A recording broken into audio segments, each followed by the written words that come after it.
Hello friend, कैसे हैं आप सब। बीएसटेट का रिज़ल्ट जब से आया है, अनेक लोगों के मन में तमाम प्रकार के प्रश्न उठ रहे हैं कि पेपर होगा या मेरिट पर होगा। इसके लिए तो मैं बस इतना सा कहना चाहूँगा, चाहे पेपर हो चाहे मेरिट हो, पर आपको दोनों रूप से तैयार रहना पड़ेगा। क्योंकि अधिकारी लोग तो आज आपसे पीछा छुड़ाने के लिए कुछ कह देंगे कि मेरिट पर होगा, कल अचानक से नई नोटिस निकाल कर एग्ज़ाम एक महीने के अंदर लेने की बात कहने लगे, तो इसमें कोई आश्चर्य की बात नहीं होगी। क्योंकि बीएसटेट का रिज़ल्ट 30 जुलाई को ही आ गया था, और आपने यदि तैयारी नहीं शुरू की तो इसमें आपकी गलती है। क्योंकि यदि मेरिट पर होता है तो उसमें वो एकेडमिक और बीएसटेट की मेरिट लगेगी, और यदि एग्ज़ाम हुआ तो आपको उसके लिए तैयार रहना पड़ेगा। आइए देखते हैं आखिर बीएसटेट क्यों लेट हो रहा है, उसके मेंस के एग्ज़ाम की नोटिस क्यों नहीं आ रही है, आप मेंस का मेरिट लिस्ट या उसके पदों का वर्गीकरण क्यों नहीं हुआ अभी तक। चलिए देखते हैं इसके बारे में। जो एक ज्ञापन दिया गया था उसके आधार पे अनुमान लगाते हैं।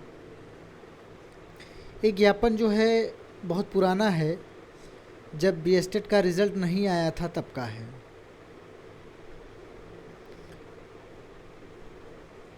इसमें हम देखते हैं कि बिहार विशेष विद्यालय अध्यापक भर्ती के लिए 23 और 24 फरवरी को बीएसटेट 2023 परीक्षा का आयोजन कराया गया। परीक्षा का परिणाम अभी लंबित है, जो कि आ गया था 30 जुलाई को। भर्ती की प्रक्रिया क्या होगा, अभी इसके बारे में कोई लोक सूचना जारी नहीं किया गया है। उपरोक्त संदर्भ अनुसार आज से 2 साल पहले विशेष शिक्षकों की भर्ती के लिए 9 प्रकार के दिव्यांगता के आलोक में पदों का वर्गीकरण किया गया है, किंतु इस बीच आरसीआई द्वारा अनेक कोर्स बंद कर दिए गए या दूसरे कोर्स में मर्ज कर दिए गए। अतः उपरोक्त वर्गीकरण वर्तमान में अप्रासंगिक हो चुका है।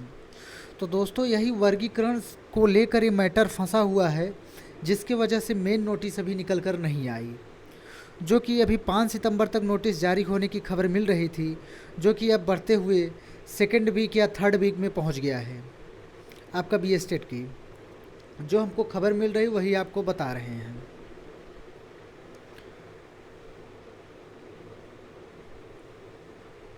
आइए देखते हैं किस कोर्स में किसको मर्ज करने की बात जो ज्ञापन दिया गया था उसमें कहा गया है।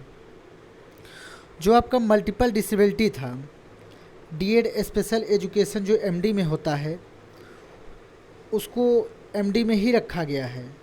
लेकिन जो सीपी है आपका, जैसे बहुत सारे बच्चे पूछते हैं, बहुत सारे दोस्त मेरे पूछते हैं कि हमारा जो सीपी है डीएड स्पेशल एजुकेशन सीपी में हम आईडी में भरेंगे कि एचआई में फॉर्म फिलअप करेंगे कि बीआई में फिलअप करेंगे। तो आपका डीएड स्पेशल एजुकेशन जो सीपी है वो जो है डीएड स्पेशल एजुकेशन एमडी में मर्ज कर दिया गया। इसका आरसीआई आदेश 28/6/2022 है। इसका ज्ञापन दिया गया है कि एमडी की वैकेंसी में सीपी को जोड़ा जाए। यदि एमडी और सीपी को जोड़ दिया जाएगा तो 288 और 285 वैकेंसी मिलकर एक अच्छा खासा 500 के ऊपर वैकेंसी बन जाएंगी। और हमारा जो बीआई का है उसका भी इसी प्रकार सीन है। उसमें क्या है, ब्लाइंडनेस और लो विजन का अलग अलग निकाल दिया है इन्होंने। जो कि बीआई हो या दृष्टिबाधिता से संबंधित जितने भी कोर्स हैं वो डीएड बीआई के अंतर्गत ही चलते हैं। लो विजन का कोई अलग से कोई कोर्स नहीं चलता है। तो इसका भी ये दोनों जोड़ने की बात चल रही है अभी। डीएड स्पेशल एजुकेशन बीआई का संलग्न कोर्स पीडीएफ के पेज नंबर 456 के अनुसार दोनों विकलांगता के लिए एक ही कोर्स है डीएड बीआई में। तो बीआई जो ब्लाइंडनेस और लो विजन का है, तो इन कोर्स को मर्ज कर दिया जाएगा तो एक अच्छे मार्जिन में वैकेंसी आ जाएगी। और यही सरकार को भी चाहिए भी, नहीं तो सारी सीटें खाली चली जाएंगी, आधे से ज़्यादा सीट खाली रहेंगी। क्योंकि लो विजन का कोई कोर्स नहीं होता तो 931 वैकेंट रह जाएंगी। तो इसका मतलब ही क्या हुआ कि आप वैकेंसी ही ना दो, जाहिर सी बात है। आइए देखते हैं एचआई। अब आप देखिए एचआई और स्पीच एंड लैंग्वेज जो कि DHLS होता है, जो कि विशेष शिक्षक के रूप में नियुक्ति की योग्य DHLS कोर्स नहीं होता है। HI DED special education HI का कोर्स HI होता है, लेकिन स्पीच एंड लैंग्वेज DHLS का कोर्स अब मौजूदा समय में नहीं है। इसमें 1370 अच्छे खासे मार्जिन में है। ये सारी सीटें खाली चली जाएंगी, बताइए। तो इसका ज्ञापन जो दिया गया है संलग्न कोर्स डिटेल के पेज नंबर 5 पॉइंट नंबर 13 के अनुसार, इस कोर्स से RCI में विशेष शिक्षक के रूप में रजिस्ट्रेशन नहीं होगा, बल्कि speech and hearing technician personal के रूप में होगा। DHLS जो कि विशेष शिक्षक के रूप में नियुक्त योग्य नहीं है। और स्पीच एंड लैंग्वेज हो गया। अब IDD के बारे में है।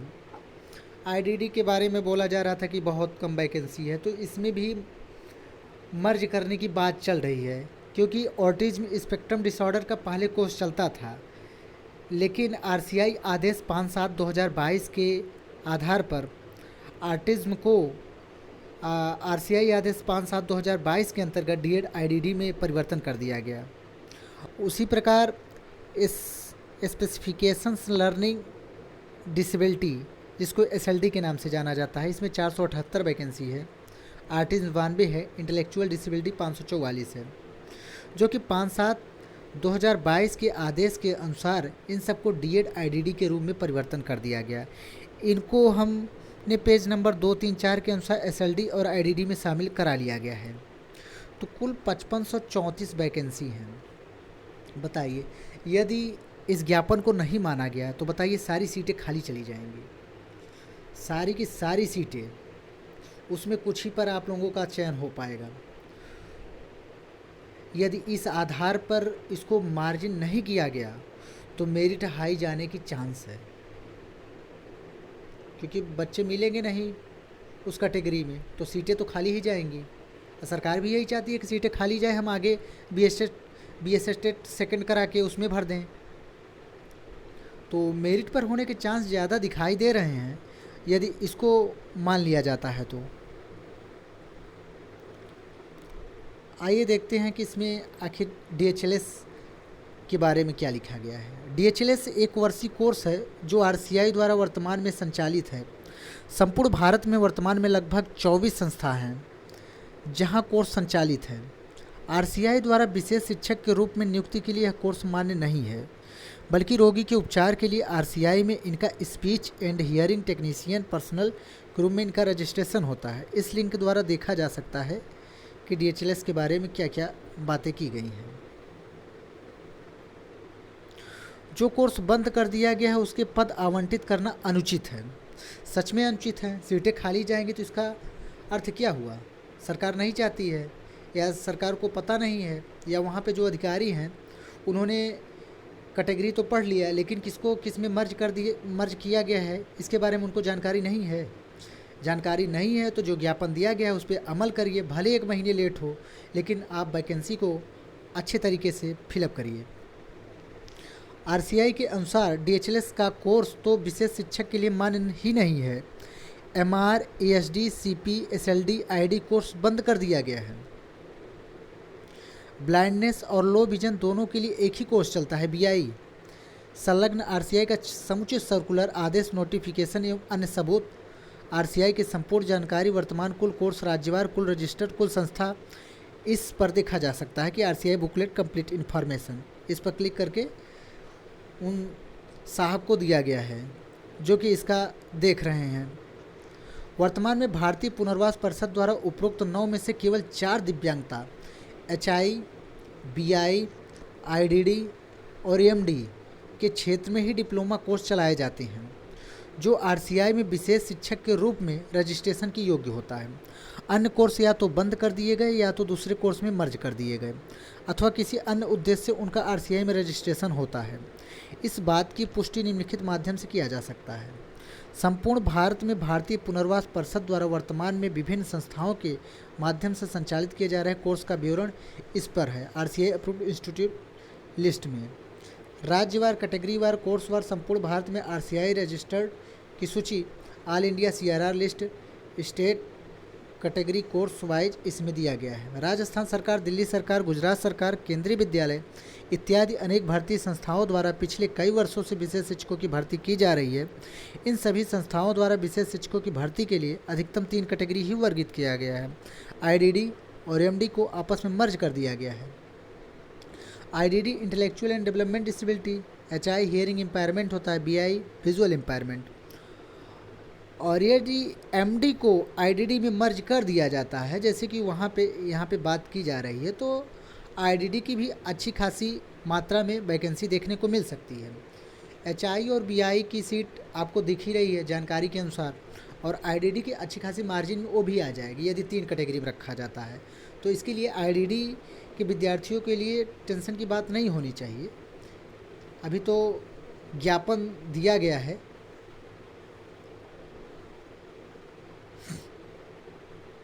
उपरोक्त समस्त तथ्यों के आलोक में आपसे विनम्र निवेदन है कि शासकीय प्राथमिक माध्यमिक विद्यालयों के लिए विशेष शिक्षकों के भर्ती में पदों का वर्गीकरण वर्तमान परिदृश्य से अनुसार न्यायोचित किया जाए।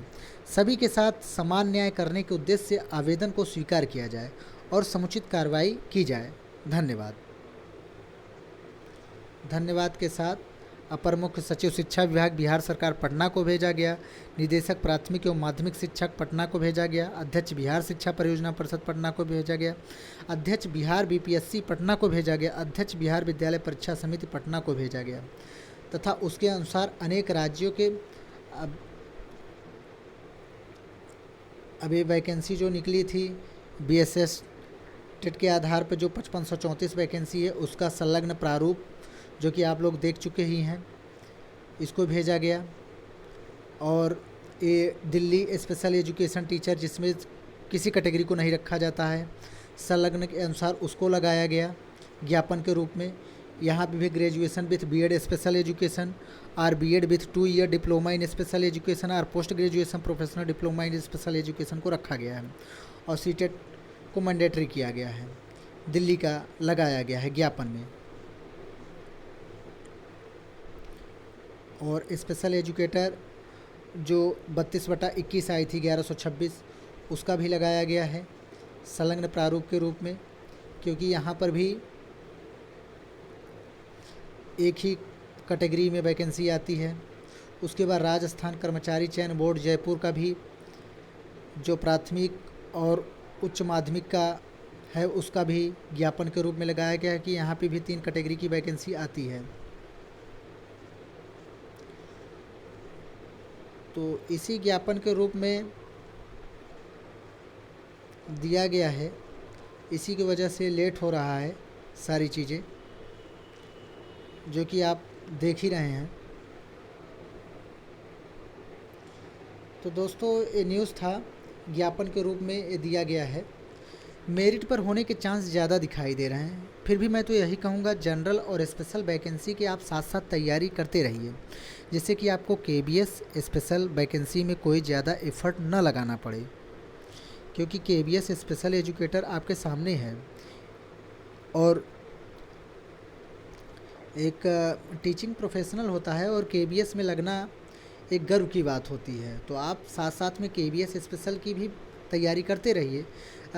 यदि बीएसएस टेट मेरिट पर हो जाती है तो कोई बात नहीं, बिना एफर्ट के ही हो जाएगा, लेकिन केबीएस की भी तैयारी करते रहिए। और डीएसएसबी की 450 पोस्ट पर वैकेंसी जल्द ही आने वाली है। तो धन्यवाद मित्रों, जय श्री कृष्ण।